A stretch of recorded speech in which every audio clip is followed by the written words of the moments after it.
to basically talk about our end results of the XRC and the KRX. As you know that we already put out part 1 of our video the other day on Tuesday, and we have now put out part 2.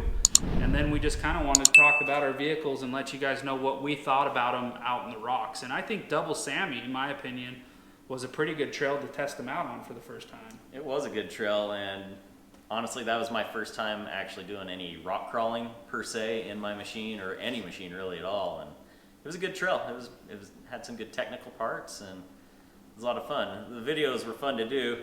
We didn't really go out and do it as like a KRX versus XRC, but it was a good chance to compare them, you know. So it kind of ends up being versus, but our goal wasn't to say one's better than the other, I don't think. Yeah, we were just looking at basically one reason why our channel has so many different type of machines now, and we didn't all go buy the same one, is for one, we all like our own individual type machines, and we don't want to take that away from each other. But for two, it's like it provides so much more general content for you guys watching. And I think that's the key, is to be honest with each other of what we think about each other's machines, be honest what we think with our own machines, and then it gives you guys a good idea of kind of what you're looking for and what you guys want to, you know, what you want in the machine itself. Yeah. So basically we're going to cover a few topics. So we're going to cover power, we're going to cover control, the wheelbase, how that played a role into it, the belt and clutch engagement, how that worked on both things, and then basically the overall experience we had. One thing that I brought up to Dave earlier today as we were texting was we should really like do Double Sammy again, but just switch cars. Because if you really want to know the difference between how your car reacts in all these different things versus like say the XRC and the KRX, if I jumped in his XRC and did the whole trail in his and he did it in my KRX, then we would have a good idea what we like and what we didn't like about each machine. I think we'd come out with really different perspectives. Yeah, so I think that's the only way to like get a general idea on how, you know, that would play Do out. I really want him driving mine? I don't know. Yeah, I feel the same way. But basically what I'm telling you, I'm willing to do it for the channel. So here we go. But up your insurance a little bit. yeah, there you go. I'll up it a lot. So lower the deductible too. All right, so the first thing is power. So Dave, go ahead, start off. What do you think about your XRC on power? Power-wise, it feels good. I mean, the thing rips. I don't know how much power came into play doing this rock trail at all, because you don't use a lot of power, I don't feel like. The XRC is 1,000 cc's, 100 horsepower. It's definitely got plenty of power for what I use it for.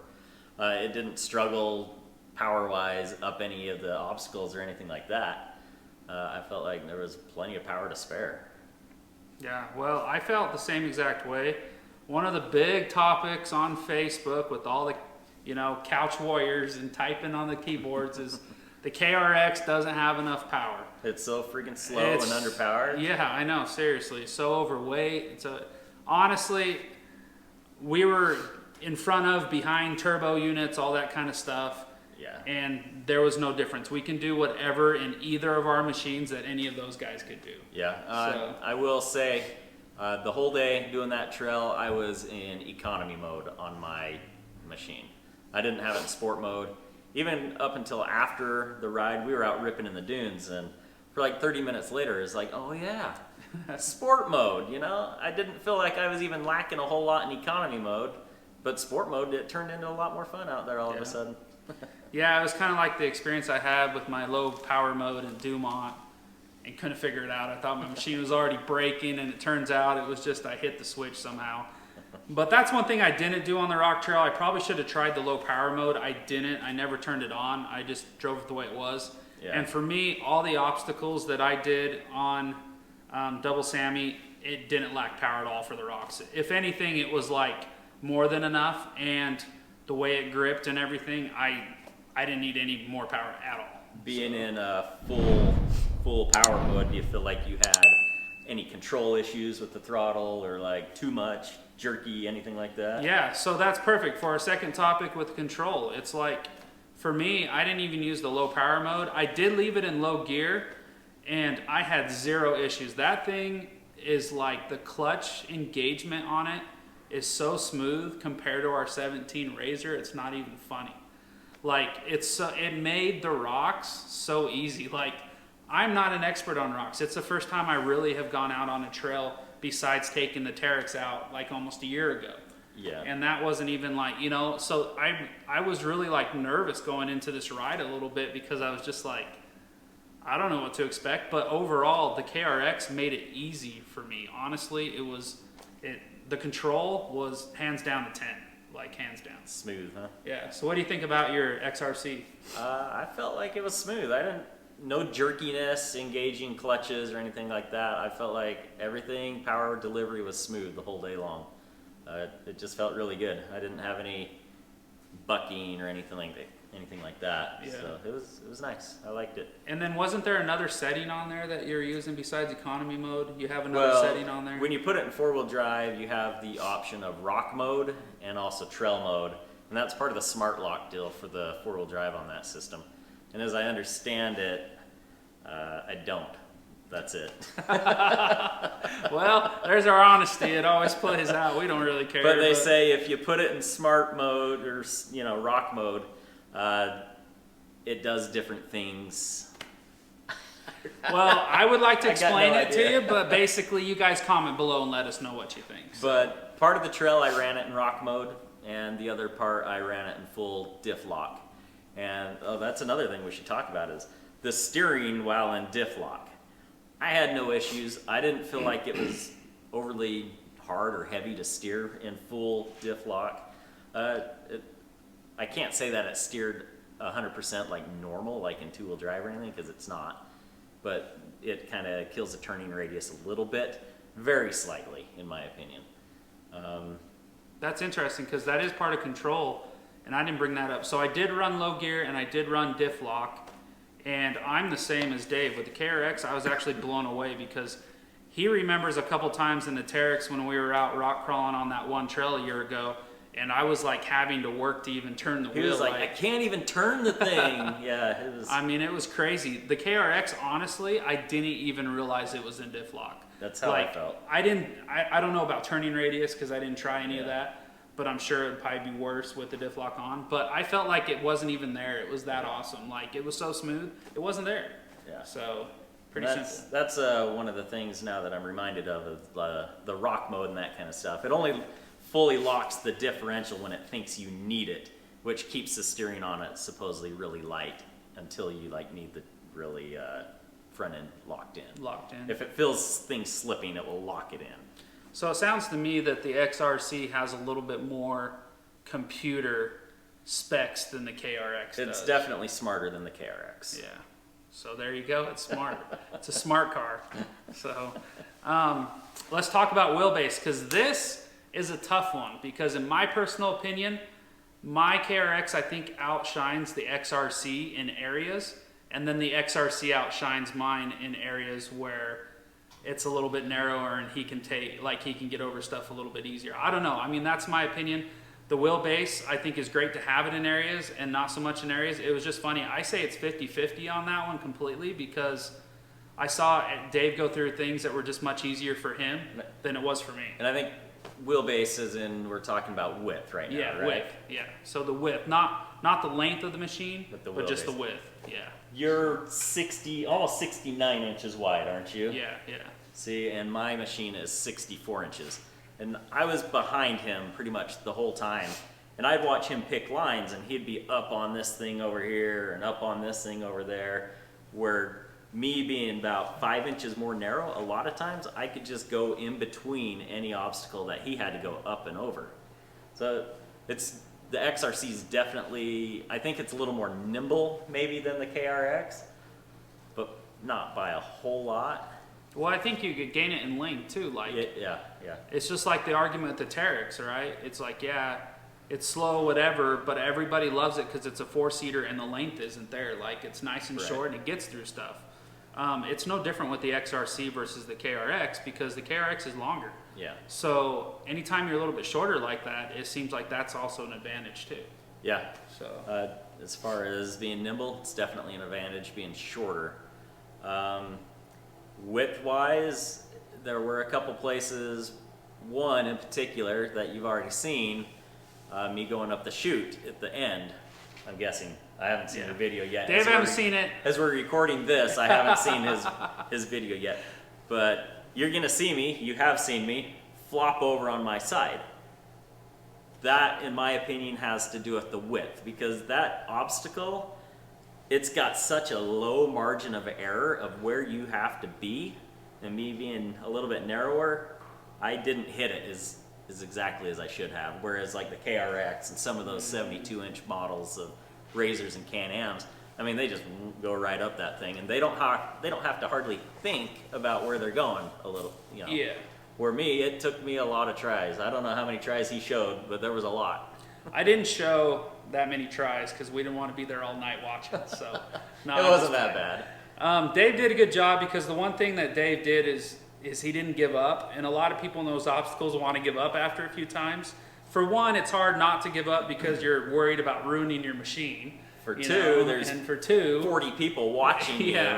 you, and it's like, oh, nerves get to you, and it's just like, and everybody's like this, do that, go Yeah. left, go right, go passenger, and You got a lot of everybody's trying to chiefs stop. up there yelling Yeah, orders out. not enough Indians, just too many chiefs. So And I'm gonna say this: I stuck my arm out the window, guys. it didn't show. So. Oh, you didn't show it? No, it didn't. Like the Oh. one, I can show the other side, I guess, but I didn't show it. So. No. Well, But where he stuck it out, he was lucky, and he stuck it out up higher, Yeah. and it was almost before it went over, so I mean, he was fine. yeah.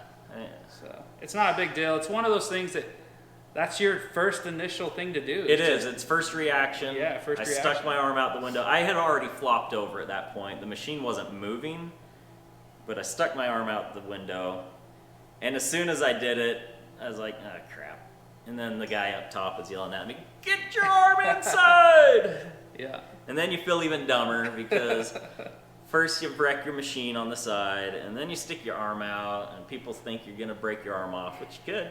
Yeah. Anyways, enough about that. It's just one of those things that I think the KRX killed it in the chute.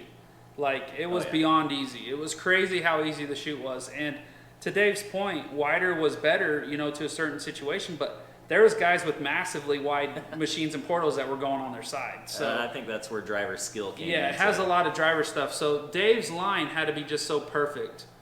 And even you'll see the Rocky Mountain backcountry, you'll see his XRC, same thing. He had an issue going up at first, and then when you hit it the next, it's just got to be right on, where I had a little bit more leadway.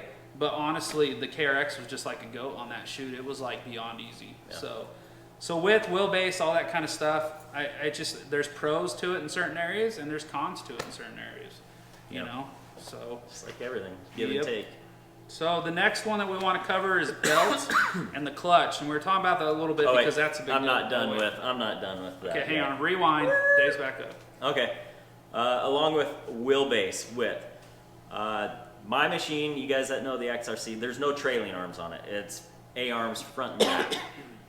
I watch all these guys with trailing arms drag their trailing arms up every single obstacle out there, and all you hear is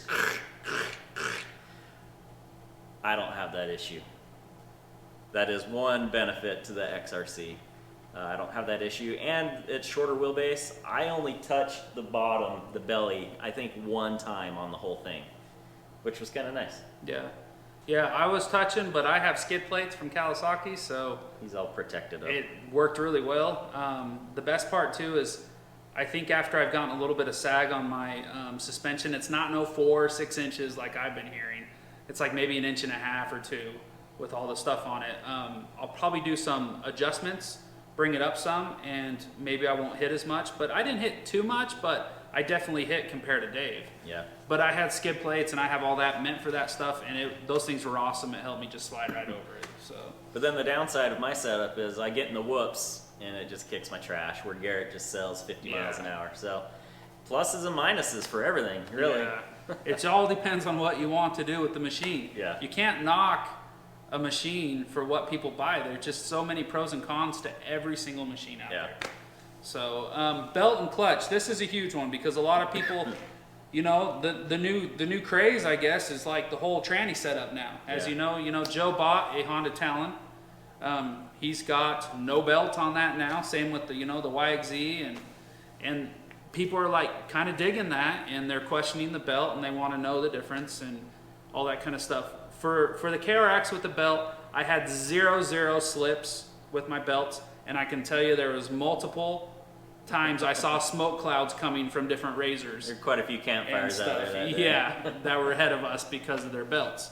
So I had 0 slips, no clutch engagements. My belt temperature gauge built into the machine stays at 1 bar. Literally, I've never seen it 2 bars the whole almost 400 miles now that I have on my machine. Yeah. Dunes, rocks, whatever it is. We haven't hit summer yet, but I have not seen anything more than 1 bar, which means low heat, means longer lasting. Yeah, you for know, sure. in my opinion. So Yeah, I didn't feel belt slip, nothing. It all felt good the whole time. So I got no complaints on the belt. 300 miles on it so far, so I mean, it's barely broke in. And yeah, summer's not here. I have no idea how hot the belt's gonna get. I don't have a belt temp gauge. I think that ought to be standard crap on every belt machine. Should have telling a you, belt temp. KRX Kawasaki, you did a 1-up on everybody right there. I don't know why they just don't put in a belt temp on all of their machines. They that have belts. like to keep you guessing on when your day's gonna end. Or spend $300 or $500 to do one yourself. Yeah, So. and I think there were several belts slipping out there, but if you looked at them, they were these guys in Razor Turbo S's with like 35-inch tires, and my guess is they haven't set their machine up properly for those 35 inchers. Yeah, there's a lot of driver and owner error that goes into a lot of it, I think, and that's because they want all the big tires and all that kind of stuff, but they aren't necessarily looking at their clutching and everything else, Or and, gear reductions. and gear and all that reductions. stuff. I mean, tires look cool.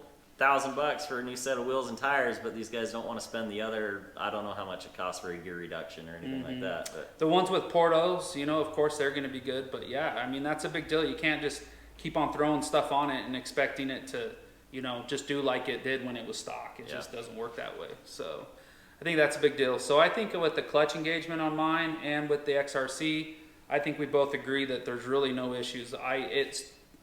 The KRX is so smooth when you hit the gas. It blows my mind how well it does for a belt.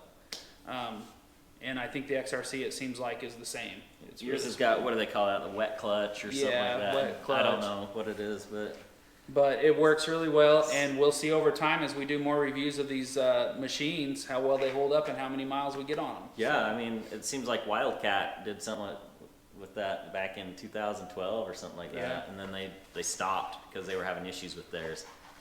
Kawasaki's probably got it figured out, I think. Well, I can tell you right now, if it does anything like my Terex has just over 2,000 miles on it now. They're claiming about 4,000 miles or so a belt. If the KRX gets 3,000 miles on a belt, it's a win. So that's in my For opinion. some guys, if they get one trip on the dunes with one belt, they call that a win, and Yeah, that's seriously. very unfortunate, I think. Yeah, and I hope, belts are expensive. I hope we don't run into that issue with No. our machines. No. Joe's got us on that. He doesn't have to worry about a belt. Yep, he doesn't have to worry about a belt. So, overall, so last topic, just overall experience. I don't know, Dave, XRC, what's your overall impression so far at 300 miles with all the different conditions? So far, I love it. The only thing I don't love it in is the whoops, but I didn't buy it for that, you know? Rock crawling, that's kind of where I want to spend a lot more time, is in the rocks, for sure. Yep. That and just basic desert cruising and exploring, that kind of stuff. First impressions of having it is I thought it rode like crap. Suspension was so stiff, even on the softest setting. So I took the advice of basically everybody on Facebook, take out the front sway bar, and I did, and I think it improved the ride probably by like 75-80% on smoothness. It's a different machine now. Well, that makes a huge difference, and I've been contemplating a little bit on my sway bar in the front as well. I have a little bit different setup. As you know, with the KRX, it handles the whoops. It handles all that stuff. I mean, literally, I think what drives me crazy reading things on Facebook is just that most of the things I read are just not correct. People aren't putting the seat time in them, you know, to actually know. But when you can sit there and take it off the dealer's lot, run 50 miles an hour in the whoops without any adjustments from the freaking dealer's floor, that is a pretty successful machine in my book. For sure. And I do that. I like running whoops. I like riding all that kind of stuff.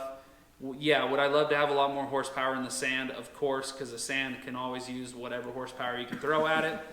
But down the road, when we get into more mountain riding soon and all that kind of stuff in the desert riding and out in the mountains, just in the trails, I think I'm going to be thrilled with the KRX. I just, overall for me, it's been a great purchase. It's been comfortable. It's been reliable. There's been no issues on it. I've had zero problems, and I feel like the power all was great. I'm just ready to get in the mountains and do some of that kind of riding because we haven't done that with these new machines yet. So we were out riding one time not long ago, and I was pushing Dave pretty hard through the whoop section. What did you top out on your speed when we were running? I can't remember. I'm not sure where we at. It wasn't so much whoops as it was just a lot of berms. Yeah, and berms turns and some whoops, and it was a lot of fun. I was probably pushing 35, 40 miles an hour. I have no idea. Did you have your sway bar off? No, my sway bar was on at that time. So I feel like watching his machine, I feel like with the setup that it has without the trailing arms, from being behind it, I felt like it handled pretty well. Your back end for the shorter wheelbase as well, with the length, it wasn't bucking around like back and forth and everything like that. So I felt like it looked to me that it handled pretty well. Yeah. But, you know. Didn't stop Garrett from being like right there the whole time. And we didn't even have the camera on. That's the worst part because we're all out of batteries. I've learned my lesson. I got yelled at by my wife. So. It was literally one of the best times we've had in these machines. Yeah, so I wish far. we would have had a drone to really follow that closely. I so don't that think it been would have cool. kept up. Yeah, it was pretty fun. So, but yeah, overall for me, I'm glad I purchased the KRX. It's been a great machine for myself. It's been comfortable. It just has more than enough power for what I'm doing. It's great. I don't have a whole lot of bad stuff to say yet. Like I said, I'm pushing 380 miles, almost 400 now. I think there'll be, one bad thing though for sure is the freaking gas gauge. It drives me crazy. Everybody on the forums is talking about it. Kawasaki, you need to get something fixed and have them brought in and switched out because I would like to know exactly where I'm at when it comes to the gas. Yeah, I have the exact same problem. I hit 70 miles and it's got 1 bar left. I go fill it up and it takes 4 or 5 gallons. Yeah. So every ride I do, same thing. I like go and the bars can be all over the place. No matter what, 5-6 gallons every single time. My Defender is spot on. This thing is not. I don't know if it's the shape of the gas tank or what it is, but something's not right. Yeah, it just makes it so much easier when you know you can ride and not worry about that, and you don't have so much stuff all over the place. I guess we just got to go take some gas with us and go run them out. Yeah, that's what I was telling. Who was I telling that to? It was just like, we'll fill them up all the way and take our turn, and we'll run them until they freaking stop, and then we'll get an idea where we're gonna be, and then we'll call it a day. So. We'll get a general idea within 20 or 20 miles, depending on the type of riding we're doing. Yep. All right, I don't think I have anything else. I think we're both pretty happy. I don't know how to score them. I think ideally, like we said before, we got to probably drive each other's machines a little bit more to see what they're like in the trail, and then it gives us a better comparison with the machine that we actually own. But look forward to more content coming from these machines. We're going to be out filming real soon, possibly this Saturday. A few more different things between the two that would be kind of cool. Joe's going to be doing more on his Honda Talon Fox Live valve. That's looking good, that machine. Can't wait to have it up here closer to us when he comes up. Yeah. So we get to take it out for a spin. Launch mode the crap out of that thing. Yeah. We're going to rally that thing, Joe. You're going to leave it in my garage for a couple days while you're on vacation, and Dave and I are going to take it and break it in for you real nice. We're going to detail it. And then detail it real nice afterwards, so you won't know. So anyways, we're all excited to bring this content to you guys, so make sure that you keep on supporting us, and you've been doing that so far by liking and subscribing. We also have a Patreon set up with YouTube that you can help support us so we can keep on coming out with these videos. And moving forward, we got a website, we got a lot of products, so there's a bunch of different ways that you can support us, and we just appreciate all the support so far. Yeah. So with that said, I think that's about it. You have anything else, Dave? No, we're just having fun. That's it. Yeah, it's a great time. A lot of work at times, but it's a great time. Yeah, but we like it. I know, we like it. And the other thing is, Dave and I, and I'm sure Joe, we have learned a lot. So we've learned a lot from you guys. Oh yeah. Facebook groups and everything. And when we do stuff ourselves, we keep on teaching ourselves. And then we come up with a better way to do it, because it's trial and error. It's not like we're perfect on every single thing. We get things wrong. We're not experts by any means. We don't claim to know much of anything, really. So. We just try to make it look like we do, and then we hope for the best after that, right, Dave? Well, you guys let us know in the comments when we're not doing something right. Yeah, so, exactly. Which is fine. That's yeah, good. usually correct us, so that's good. So, all right, well that's it. I'm Garrett. That's Dave, and this is Deranged Off Road. See you later.